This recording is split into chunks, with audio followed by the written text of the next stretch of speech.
60 million Americans will feel its power. A magnitude 7.6 earthquake. Tornadoes in Texas and Louisiana tearing through buildings, trees, and apartments. One of the worst air qualities ever recorded. In this documentary, we are going to discuss occupational therapy's role in natural disaster preparedness, response, and recovery.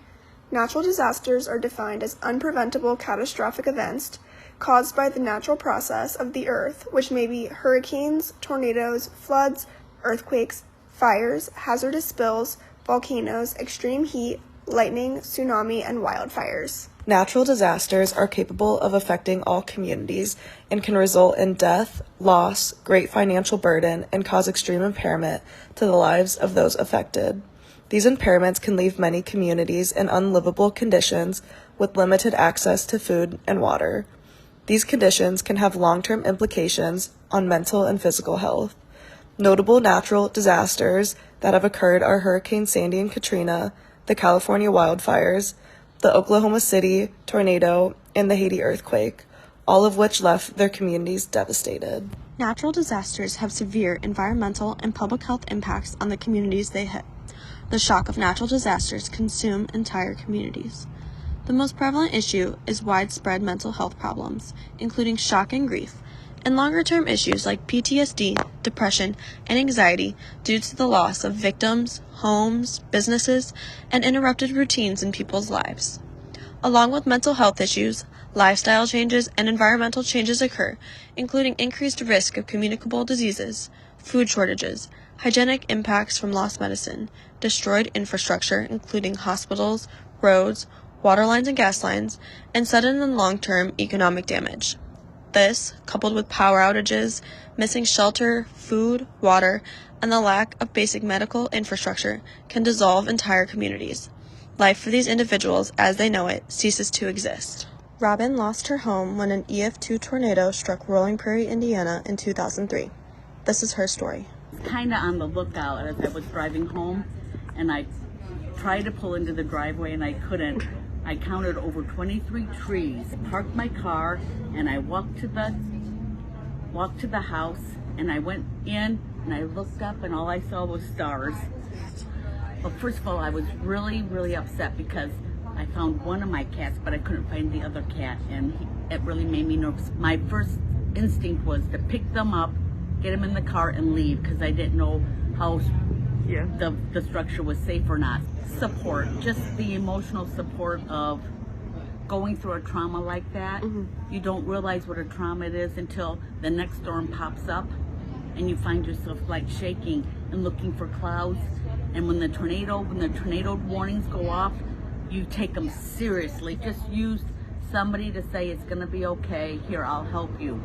I'm still very scared of lightning, and when a storm is coming through, or if I see big black clouds, I can just feel my heart just pounding like that. A good support system, but if I hadn't had a good support system, I don't know what I would have done. I think about people that wouldn't have had that support, and that's the kind of work that I do now. So I think maybe that might have affected why I chose to be more in the social service field. Culture influences experiences of natural disasters such as coping, adaptational approaches, and beliefs towards aid and mental health support. Shame, fear of discrimination, stigma, and pride play a role in health-seeking behaviors in the aftermath of disaster. Additionally, research shows racial and geographic disparities in disaster response. Individuals with disabilities are disproportionately affected in disasters and emergencies due to inaccessible facilities and evacuation planning. Additionally, members of the LGBTQ+ community face discrimination. Emergency acts neglect to mention sexual orientation and gender identity, leaving these populations vulnerable in federally supported disaster relief programs. These points speak to how crucial cultural humility is in addressing the traumatic impacts of natural disasters. Occupational therapists are in a unique position to help with disaster preparedness, physical rehabilitation, and mental health when it comes to natural disasters.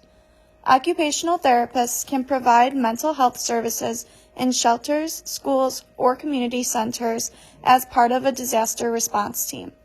OTs will work to assist individuals process their reactions and emotions by providing interventions targeting recovery and restoration of psychological and social functioning to prevent acute stress reactions and disaster-related mental health problems, such as PTSD, depression, or substance abuse. OTs have been part of disaster mental health teams that have been employed to areas affected by natural disasters. After Hurricane Katrina, an OT was part of a FEMA disaster mental health team. The team worked with first responders, caregivers, and service providers who had witnessed traumatic events or experienced loss during and after the hurricane.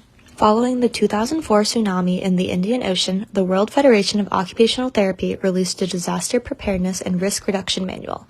This has sparked an ongoing effort to continue to publish these and call OTs to action as the years have gone on and climate disasters have continued to occur.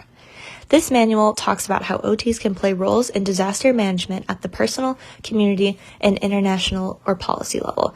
Examples of OTs' role at these levels include practicing disaster preparedness, developing emergency plans, prioritizing accessibility during evacuations, working with national or international organizations, and working with budgeting allocation for disaster management programs. WFOT states that OTs should be involved in disaster preparedness and risk reduction because disaster risk reduction strategies should be rights-based, equitable, people-centered, and environmentally sustainable.